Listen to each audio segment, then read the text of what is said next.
It's go time.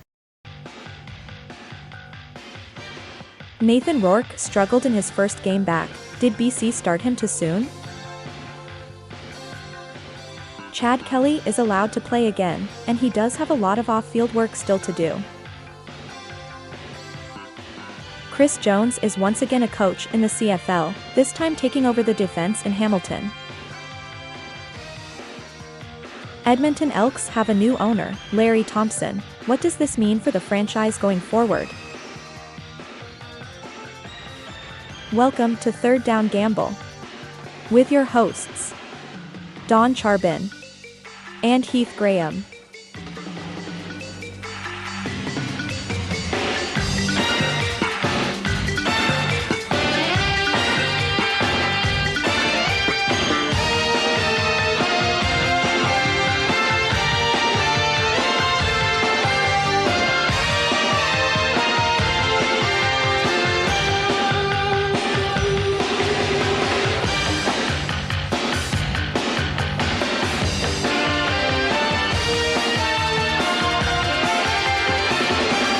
Has the balance of power shifted to the Eastern Conference? One may argue that, and I'll give you a little interesting little tidbit. Saskatchewan goes to Toronto on Thursday night. If Toronto wins that game, they will move to 6-4. That means from top to bottom in the West, nobody is better by record than any of the top three teams in the East. There's often a lot of talk about the West being the dominant conference.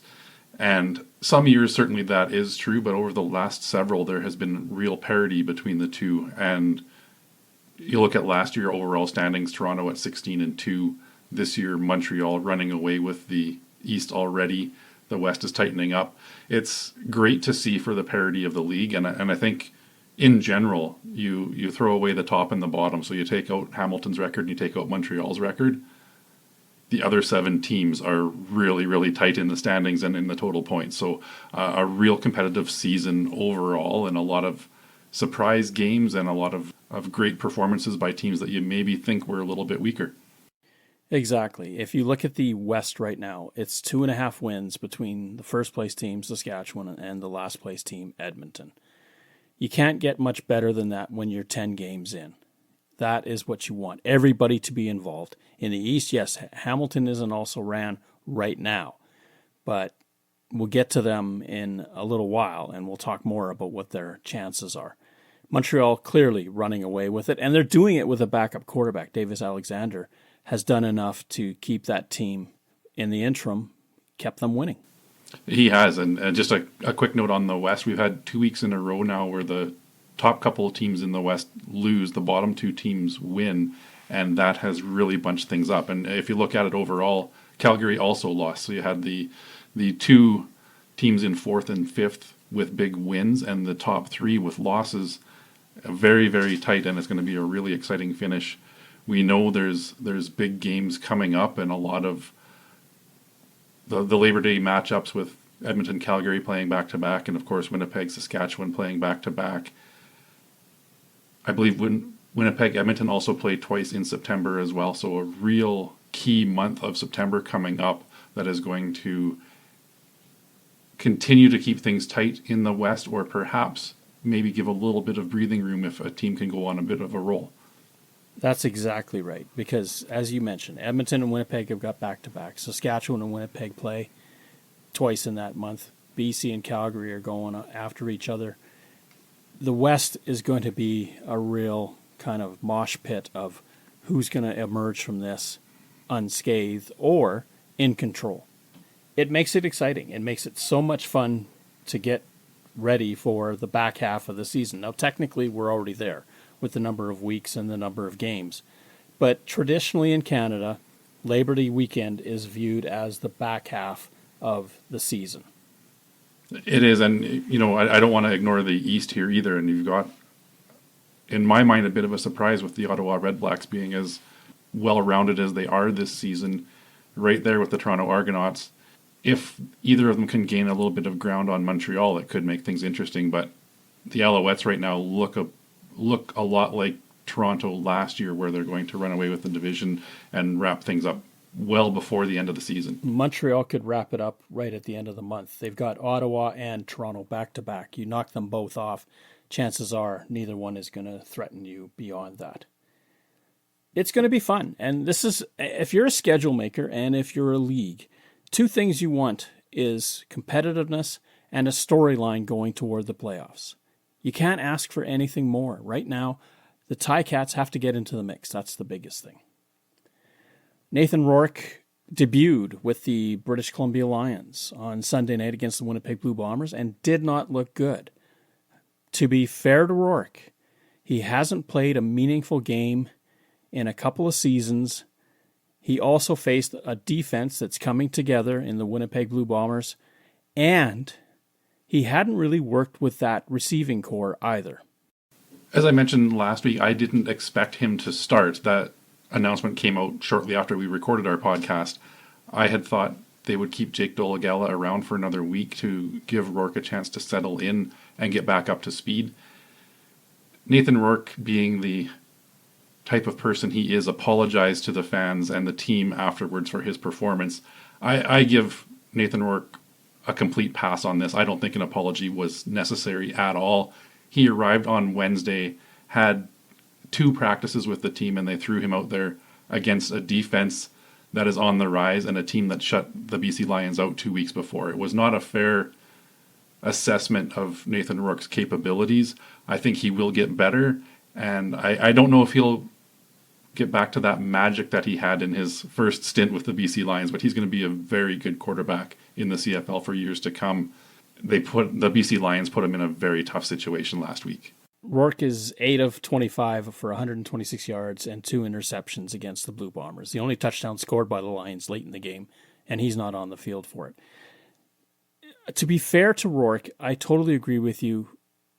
It's just too much of an ask on 2 practice days to learn the offense. Now, Jordan Masoli was there, but offenses aren't stagnant. They move. The other part of the equation, and I'm with you on this as well, why did they have to get rid of Jake Dolegala? They could have hung on to him for a week, let him start the football game and see where it takes him, and then bring in Rourke if you want to. Dolegala gets pushed out of the way to make room. Granted, you carry 3 quarterbacks, but you could have had maybe Vernon Adams Jr. go on the 6th game or something like that. That to me, I didn't understand the logic of it. I'm not in the room to discuss this with the coaching staff. What Rick Campbell maybe was thinking is not where I am, but maybe he had a different logic. And then the other point with Nathan Rourke as well is he spent the last 2.5 years on NFL rosters and on NFL practice fields. The timing of the CFL game is different. The look is different. The size of the field, the distance out from the hash marks to the sidelines, all of those things come into consideration as well. And to heap the expectations that he's going to be back to what he was 3 years ago on this field in 2 practices is completely unrealistic. I know there's been a lot of talk on social media from fans and showing their disappointment and maybe some concern about Nathan Rourke, but one game is not enough to make those assessments right now. Give him a chance to get back to this team, get back to his comfort level with Jordan Masoli and the offense, and see where it takes you from there. The other thing you have to remember, too, is that Masoli lived through the change of the hash marks where Rourke hasn't. And the CFL brings them in 4 yards each side. Well, now the boundary pass, or the near side, is now 4 yards further out than it used to be. And the whole point of this was to bring in the field side, the guys that are on the far side of the field, into the play more. Well, Rourke now has 4 more yards to consider every time he drops back because of the way the hash marks are set up. That changes your angle of your throw. That changes where the route goes. There's all of this stuff that changes, and it's a growth period for him. He's going to have to learn on the fly, and he's got a very difficult opponent coming up that is not going to wait for him to get ready. And I think we need to give some credit to the Winnipeg Blue Bombers defense here as well. I mean, you can sit here and criticize Rourke for his performance, but the Winnipeg defensive secondary, which we questioned at the beginning of the season, has been in lockdown mode over the last 4 games. Their defensive backs are playing some really impressive football. We saw great interceptions from Terrell Ford, Dietrich Nichols in this game as well. We saw the defensive line get some healthy bodies back in the lineup, and they are getting some pressure on quarterbacks that wasn't happening at the beginning of the season as well. This is a defense that is on the rise and getting back to how they looked over the last few seasons. Speaking of quarterbacks, there is a quarterback that's back in play in the Canadian Football League, and that is Chad Kelly, has been reinstated by the league after serving his 9-game suspension. They had a meeting on Friday. The person that had worked with Kelly and had done all the review process was in on the meeting to talk to the league about where do we go from here. The league has allowed Kelly to play with a last chance proviso. The last chance agreement was a little bit of a sticking point for the two sides. The first reports came out that Commissioner Randy Ambrosie had met with Chad Kelly and his representatives, and that the return date was still to be determined. This was the sticking point, and what it came down to was Kelly's team making sure that he would have a chance to appeal should this last chance agreement come into fruition. I'm happy to see the CFL put some very stringent conditions on this return. Chad Kelly has been anointed as the starter. Ryan Dinwiddie has announced this week that he will start this game. And again, now you've got a quarterback that's been sitting out for 10 weeks, and you're throwing him back into that number one spot. It remains to be seen how fit Chad Kelly is and how ready he is to be a number one quarterback again. With the Argonauts, at least they've got Cameron Duke still right behind him. And if need be, we may see another appearance by Nick Arbuckle. The Argonauts, they got rid of Brian Scott to make room for all of this.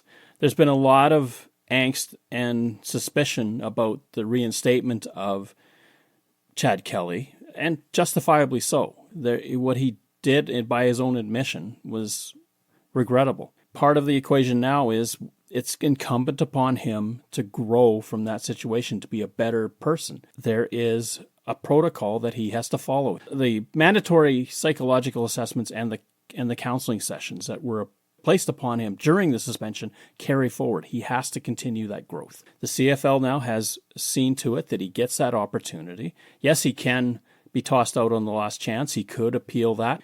The onus is now completely on Chad Kelly to prove that he has learned from this and that he wants to be a quarterback in this league. He wants to be a player. He's given one last opportunity, and if you look at his history throughout his college and professional career, there have been some bumps in the road, to say the least, and this is a big bump. He's made it over this one, and it's now up to him to continue smooth sailing from here out. The Edmonton Elks unveiled their new owner last Thursday, Larry Thompson, who had been in the community with his construction company for quite a few years. He actually sold the company off, and now flush with capital, he had an opportunity to basically capitalize on a childhood dream and buy the Edmonton Football Club. Interestingly, at that press conference that was held at Commonwealth Stadium, when asked, is there any desire to move the team's name back to Eskimos, he dodged the question. Now, Randy Ambrosie also took that question and said that the discussion focused on the other side of the equation, which is the EE that has always been emblazoned on the side of the helmet, saying that will be more of the focus. Do you take that as a positive, that the Elks name stays, or a negative, that maybe we're going back into Pandora's box? Too early to tell, I guess. I think the non-committal was an attempt to draw back some of the fans that were angry about the name change to begin with. I would be very surprised if it was approved to move this team back to their old name. I understand where they're coming from with the iconic nature of the EE logo, and if that's something they want to build the brand around, absolutely go for it. Larry Thompson was asked in a follow-up interview, I believe by Matthew Shinetti, again about the name change, and he said that the Elks name was here to stay or something along those lines. I'm paraphrasing, but he did seem to commit a bit more to the Elks being the team name moving forward.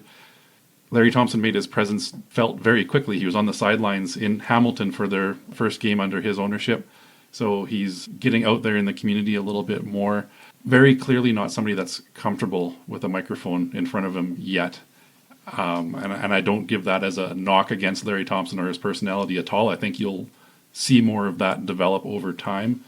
It's a completely new role for him, and there is expectation to get more kind of comments and more front facing from him until such time as they have a president or a CEO in place that he has had his hands on bringing on board that can be the voice of the franchise moving forward.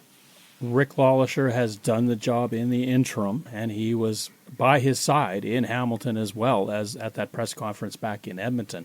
Lauther has done a lot of work, and he was part and parcel of making this whole process happen.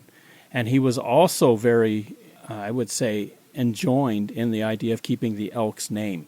The hope is, of course, that if they do focus on EE, that it does placate some of those that prefer the way things were. But as we know in this world, there's been a move away from that type of naming. You think of Cleveland in baseball, you think of Washington in the NFL, that have moved away.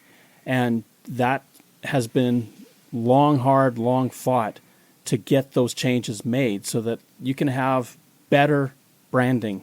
And Elks, to me, doesn't offend anybody. And why would you want to move away from that? And a lot of the people that were upset about the name change are in the category of longtime fans. The Elks and the CFL as a whole needs to get younger in their fan support. The Elks branding and what Edmonton has done with family packaging, free tickets for children for certain games, they are trying to embrace this next generation of fan. They need to move forward with it and not look backwards. This is an opportunity for them to continue to push to get new fans engaged and new season ticket holders in that stadium. One thing that the Elks have not had since 2020 is a winning streak. And suddenly here they are on a 3-game winning streak. That will do more to placate any naysayer than anything else. But if this football team can put together a strong finish this year, winning is a great way to brand anything. Hi, this is Jamie Riddle from TSN, producer, and you're listening to the Third Down Gamble. From Third Down Gamble podcast episode 246 titled Underdogs for the First Time. Question mark for me is the Hamilton defense. They got torched by the BC Lions and torched badly. How do they respond? Is Mark Washington now looking over his shoulder because Chris Jones is available? And Chris Jones, first and foremost, was a defensive coordinator. He does have a relationship with Scott Milanovich, that from their days in Toronto. How does that play into all of this? He's looking for work. Mark Washington wants to keep his job. This is a huge test for that Hamilton defense. If they do not step up and do something different. As you heard here almost 2 months ago on Third Down Gamble, Mark Washington was looking over his shoulder, and our prediction was correct. He is out as defensive coordinator with the Hamilton Tiger Cats. Chris Jones is now put in place, taking over this week. A little bit of a surprise to me that he was back this quickly. The Elks fans have to be happy because it takes a little bit of that money off the books that they were paying Chris Jones as well, since he's taken another position so quickly. The Tiger Cats are in almost desperate times, and you could tell with Scott Milanovich, especially at the beginning of that football game, when Hamilton loses Luther Hakavananu with what I thought was a scary moment, and then within one series, their starting quarterback for the night, Taylor Powell, is drilled in the side of the head and is knocked out, and I'm thinking there's going to be supplementary discipline for that. Bo Levi Mitchell comes in, throws an interception, not his fault, deep in Edmonton territory around the 4-yard line, and the Elks go down the field 106 yards and score a touchdown. If you're a defensive coordinator, yeah, points off turnovers kill, but seriously, the whole length of the field?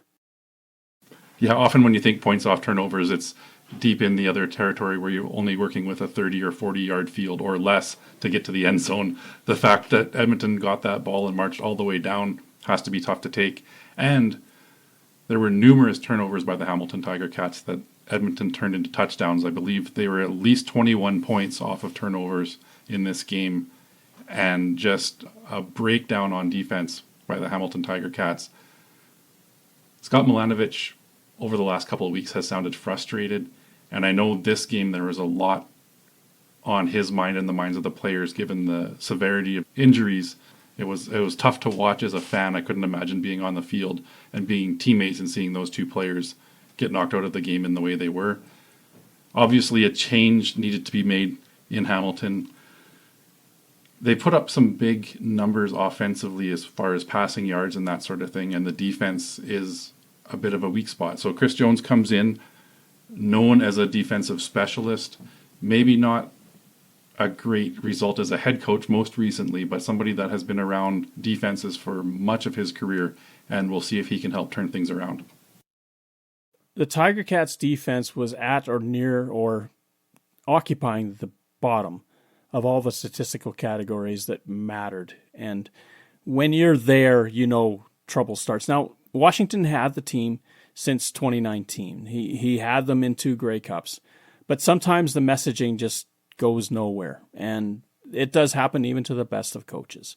It's not necessarily it's Washington's fault. But when you're Scott Milanovic, you need something to change. You can't take yourself and fire yourself as offensive coordinator. So what are you going to do? You're going to have to look elsewhere. What he's got with Chris Jones is what most people would agree is a defensive guru. He is a guy that really knows how to attack with defense. And remember, too, that while Milanovic was in Montreal and while Milanovic was in Toronto, that he and Chris Jones worked together. They have a working relationship. It's going to be a change in terms of how Hamilton approaches defense. Mark Washington tended to be more of a straight up, let my front four take care of business and let the others just figure out the pass routes or stop the run game. Chris Jones is quite the opposite. He likes to mix it up, send the halfback, send the safety, send his corners even. He wants to hit you from all different directions. That is going to be a marked change for the Tiger Cats defense going forward. It is, and that's something that he is known for, is bringing different looks, how they rush and put pressure on quarterbacks, that sort of thing. It's another opportunity for Chris Jones. I don't know when we'll see him back in a head coach position, but this is something that he is comfortable with, that he has had success with, and Hamilton desperately needs that help right now. Hamilton has to stop the floodgates on defense. They're leading the league in points allowed. They have to turn that tap off. If they can, then suddenly they're in football games. They have been blown out a couple of times, but more often than not, they've been in games but just not able to keep up with the other side scoring. The other big challenge for Hamilton right now is it remains to be seen how long Taylor Powell will be out of the lineup. Bo Levi Mitchell, who was benched a couple of weeks ago, now gets that chance again to move back into the starting role. We'll see if he can push them in the right direction or if they're just treading water and hoping for Powell to come back healthy. Well, Powell and Luther Hakavananu are both out of hospital. They were released the day following. Hakavananu, I believe, is going to be the one that's going to be further away from getting back to play. But for Taylor Powell, he was frustrated even at the time when they took his helmet away. He was upset on the sideline, which tells me that he is probably further along in his recovery. And if he can pass all the medical requirements, he could be back as soon as the Tiger Cats play next. Brett Lauther, who's been the kicker for the Saskatchewan Roughriders for several years, had a night he wishes to forget, going 3 for 7, including 2 misses in the fourth quarter. One was a James Letcher 128-yard field goal miss that was returned for a touchdown. The other, a final play field goal miss that cost the chance for the Rough Riders to go into overtime with Montreal. Lauther, to his credit, wouldn't hear anything other than "this was on me." Respect for being the man standing in front of that media and saying, "this is my problem." This is the first time that Brett Lauther has missed a field goal with a chance to tie or take the lead in the fourth quarter or overtime in his career. I believe he was 11 for 11 or 12 for 12 before this game. Uncharacteristic performance. I'm not ready to write Brett Lauther off. We saw Rene Paredes struggle mightily in a game last season where he missed several field goals, which is not something that he is known for either. He's bounced back, having a phenomenal year this year, I think he's missed one field goal to date so far this season. Lauther can come back from this. At the same time, I believe the Rough Riders need to have somebody else brought in to put a little bit of pressure on him to see if that can lift him up a little bit as well. It's a position that oftentimes doesn't have competition throughout the season. And when you see something like this happen, maybe give it another week and give him one more chance to bounce back and see how he does in the next one. If he's missing a couple field goals again, then it's maybe time to start bringing somebody else in to have another look. It's the hardest thing to assess is when is something a bad night and when is something a trend. Overall, Lauther's numbers are fairly good, but when you have a game on the line and you're struggling, that does create some concern. And to be fair to Lauther, he wasn't missing by much, but the fact that he was missing either side of the goalposts, it means it's more between his ears than any mechanics that's going on. If you're interested, the Letcher 128-yard field goal return in the fourth quarter is the second, it's the fourth longest field goal return in CFL history. The longest goes back to 1958. Boyd Carter gets the ball to the back of the end zone, laterals to Dave Mann, and they combine for 131 yards off a Bill Bewley field goal attempt and score a touchdown. That was August the 22nd, 1958. The next longest was a rookie at the time, Ken Hinton, takes a Dave Cutler of Edmonton miss and goes 130 yards on September the 24th, 1977 in BC versus Edmonton. Tristan Jackson takes a Paul McCallum miss at Taylor Field, and playing for Saskatchewan on July 14th, 2012, he takes it 129 yards. So those are the three that are longer. Now you say, wait a minute, aren't CFL end zones only 20 yards deep? And you go, how can you have 131 or 130? They're only 20 yards deep for the last couple of decades. They were 25 yards deep prior to that. And so the Boyd Carter and Dave Mann lateral situation where they combined for 131 and the Kenny Hinton where he did it solo, they'll never be touched.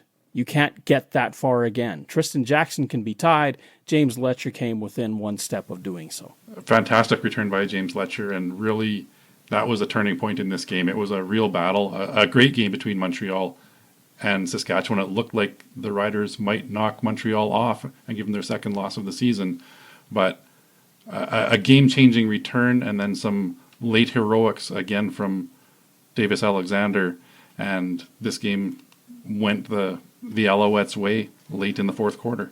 Fascinating last couple of minutes, and a lot of people in Saskatchewan at the game took off before the end of the contest and missed an unbelievable finish. This brings us to the booth. The CFL came out with sort of a new directive for the command center going forward. And this, I think, sort of gets back to what they were originally designed to be, but maybe had swayed away from, is that they are supposed to be there for clear and obvious. And now it's almost like clear and painfully obvious that you overturn. The comment that I heard the most was that the booth was becoming a ninth official. And that's a fair assessment. One thing we saw this week as well was the willingness to let plays develop and play out. If it was a close play that you're not sure if it was a reception, you're not sure if it was a fumble, let it go. We can correct it after. Instead of those situations where there was fumbles, a whistle blows, and they called the play dead, even though it was or could have been ruled immediate recovery by the opposition. That's one thing that I believe the directive was focused on as well. It'll be interesting. We talked a bit about the command center in previous episodes as well and what their role was. I like this call of getting them back to overturning something that was clearly missed as opposed to a frame-by-frame look at something. Those are a judgment call at the speed of the game, and this is an opportunity to correct massive mistakes, but maybe let those judgment calls go. And this harkens back to that game between Saskatchewan and Ottawa. A lot of people took it to mean that the booth had overstepped their bounds when the game was extended, when Dustin Crum was chopped below the knees. And there was part of that in that process, and that's the over-officiating of a game. But the other part of that equation goes back to when Saskatchewan challenges a pass interference call. And this is something that Dwayne Ford had talked about for weeks. And now I think the message has been drilled in, is that you can't break a defensive play down to frame by frame. We just don't live that way. We don't carry ourselves that way. You have to assess whether it was clear and obvious that that was interference. And in that play where Sean Bain has the ball deflected away from him on third down, that was not clear and obvious. That was close, but it was not clear and obvious. We now can look at a situation where Davis Alexander scores a touchdown in the game against the Rough Riders, and the booth looks at a point in the run where about the 8-yard line where he turns to go upfield. He steps down infield, but then as he pulls to the inside, his foot slides out, and people were screaming that he was out of bounds. Now, if you look at the photo with the original image, there's green grass between him and the out of bounds line. But if you turn that, and about a half a second later, it looks like his foot is stepping out of bounds. The problem is you've got a light source that's completely different, and it could be shining off his shoe, and the shoe is most likely elevated at that point, meaning he's not touching out of bounds. If we want a comparison of this, I think of the NHL and their offside reviews as well. And that's a situation where you have players moving on skates over the line, and you're looking at whether that toe has come up off of the paint or not as they're going by. This one was a very close play. The initial look we got looked like he was in bounds. I've seen different angles looking like he was out of bounds. Is it clear and obvious that he was on the ground when that foot was over that sideline? It's inconclusive at this point. A tough one to swallow for Riders fans and for that team. Although if you look at the situation, they were still going to get another down on offense as well. So things could still happen had he been ruled out of bounds. There's a lot of what ifs in this situation. Think back to a game where June Jones was coaching the Hamilton Tiger Cats playing in BC. And on the final play of the game there, Brian Burnham makes a catch on the sideline, ruled out of bounds by the official right there, but the booth said no, inbounds. But it's impossible to tell whether he was in and out. And in fact, it wasn't until about a week later when there was a photo that someone had snapped of that moment that showed definitively that he was in bounds.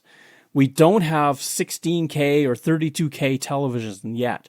And I was kind of thinking maybe what they need are those cameras used by the slow-mo guys on YouTube to really be able to tell what's going on if you can snap it down to a millionth of a second. And there was another game where we did see the command center get involved, and that was the Winnipeg BC game. Keon Hatcher had a catch near the end zone or in the end zone that was ruled a touchdown, and upon review, he did not survive contact with the ground. We know all scoring plays or potential scoring plays are reviewed. This one was a good call by the command center, I believe. In the heat of the moment, the on-field official ruled it a catch, but if you watch the follow-through, there was no possession upon impact, and therefore not a touchdown. And that's what the booth is there to do. They are sort of like the last resort for arbitration on something such as a scoring play. And this is where you have an institution, suddenly it becomes self-important after a while. And this is a function of many institutions throughout the world that we develop. After a while, they become self-important because they just exist. The booth needed to be redressed. They took one person out of the booth to help streamline the process. I think the booth overall has done a commendable job.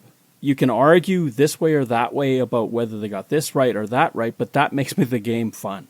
Ultimately, the booth is doing the best they can with the technology they have, the angles they have, and the interpretations they have. I have no problem for the most part. I will argue some, I will love others.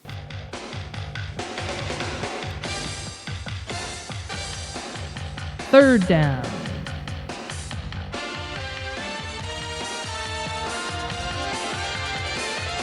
Saskatchewan Roughriders go to Toronto to take on the Argonauts in Thursday Night Football. The Argonauts at home, with likely Chad Kelly taking over the reins at quarterback, are 2.5-point favorites. Saskatchewan reeling after another loss. They've lost 3 of the last 5 with a tie in that mix. Much like we saw last week with Nathan Rourke being thrust into the spotlight for the BC Lions, likewise Chad Kelly is thrust into the starting role in this one. For that reason, I'm taking the Saskatchewan Roughriders. I think getting a game back for Trevor Harris and getting him comfortable again in that offense for the Roughriders has them at a little bit of an advantage. Toronto does have a great defense as well, but I think the momentum of Trevor Harris and another week of comfort there is going to come into BMO Field and upset the Argonauts. Trevor Harris went start to finish against the Montreal Alouettes. The Rough Riders scored 2 touchdowns and had 7 field goal attempts. Living between the 20s, Trevor Harris is dynamite. It's when he gets inside the 20 that the troubles start. I pushed back a little bit last week when I heard that Trevor Harris was going to start because I kind of thought to myself, well, what's the gain? And he puts up some good numbers. He plays a decent game, but they still don't win. So it's not the quarterback play. So why are you investing in a guy that isn't going to be there next year? Why aren't you putting the guy in that is going to be there next year and let him go through the school of hard knocks and get through some of these struggles? Shea Patterson should have been the starting quarterback against Montreal. Now, they've played decent in the Eastern Conference this year when they've had the chance, but Toronto is coming off the bye, and whether you like it or not, Chad Kelly is there, and if he struggles, Cameron Dukes is ready. It's not a major drop-off at this point. I'm going with the Argonauts. Game 2, Friday night, the Winnipeg Blue Bombers play host to the floundering Hamilton Tiger Cats. The Bombers are a big 9.5-point favorite at Princess Auto Field. Who are you picking in this one? Winnipeg to win, but as some pundits have said, are they going to score enough points to cover? And that would be 10-0. You're right. I mean, whoever's making these odds is assuming that Winnipeg is going to score points. I like the Bombers at home. 9.5 for a team that is one of the lowest scoring teams in the league is a big ask. I too am taking Winnipeg to win. I think Hamilton beats the spread in this one. It's an opportunity to see what the Tiger Cats are going to come back with after being embarrassed by the Elks at home. They have hit rock bottom. The only way now to go is up. Can they do it in Winnipeg? Boy, that's a big ask. Even though Adam Big Hill is likely not playing, that's going to change up the defense for Winnipeg. But even with that, as you indicated earlier in the show, the corner work of the Blue Bombers is fantastic right now. Terrell Ford, he's going to be a dynamite player for a lot of years to come. I think the Bombers can find more than 10 points to cover the spread.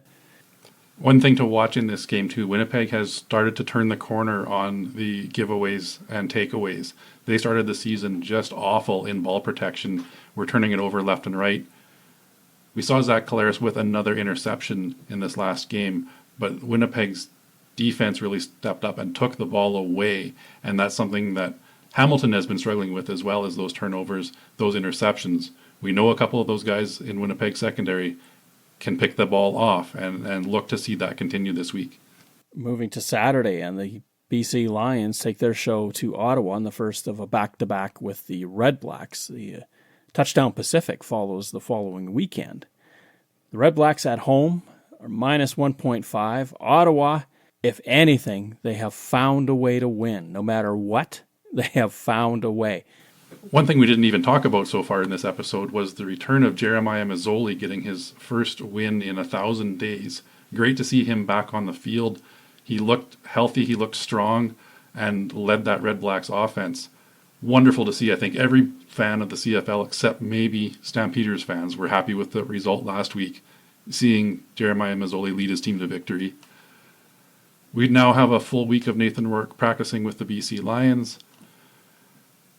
We'll see what that does for their offense, but the Red Blacks have been solid at home this season. It's only 1.5 points. I'm taking the Red Blacks winning at home, and unfortunately the Lions continue their losing streak.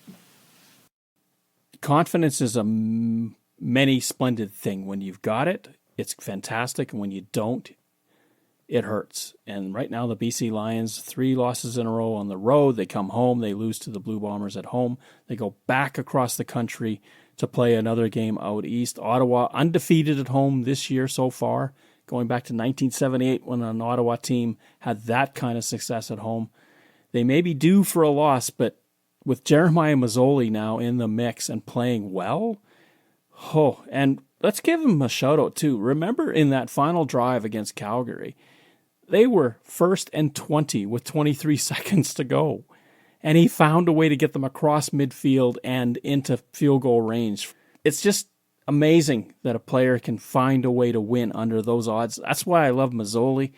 I like the Red Blacks. Let's hope that Masoli makes it through the game again and really enjoys a full run here as the starter.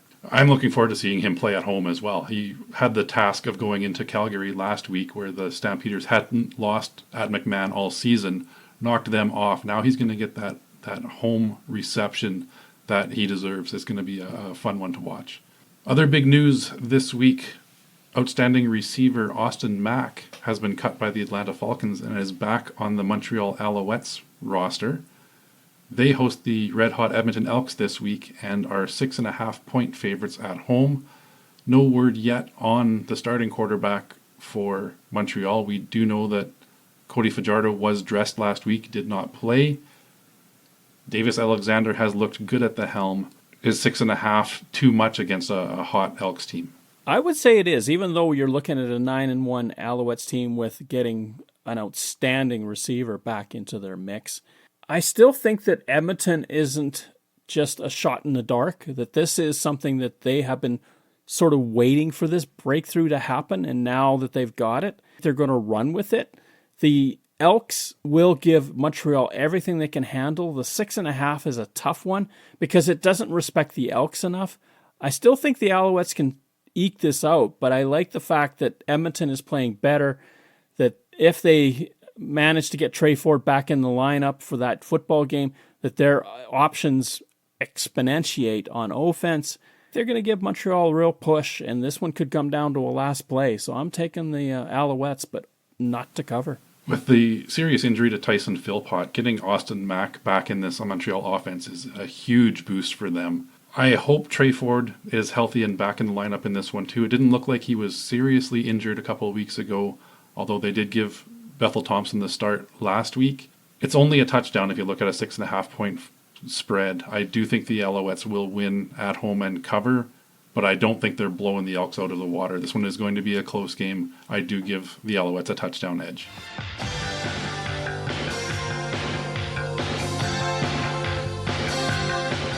Third Down Gamble uses the expert resources of the Canadian Football League and 3 Down Nation. For up-to-date, insightful statistics and analysis, please visit cfl.ca and 3downnation.com. The CFL on CBC theme music is used with written permission from the Canadian Broadcasting Corporation. Thank you for listening to our show. Third Down Gamble is hosted on Podbean. Follow us on Twitter where our handle is @ThirdDownGamble. Join us again next time. The Third Down Gamble podcast. Audio worth watching.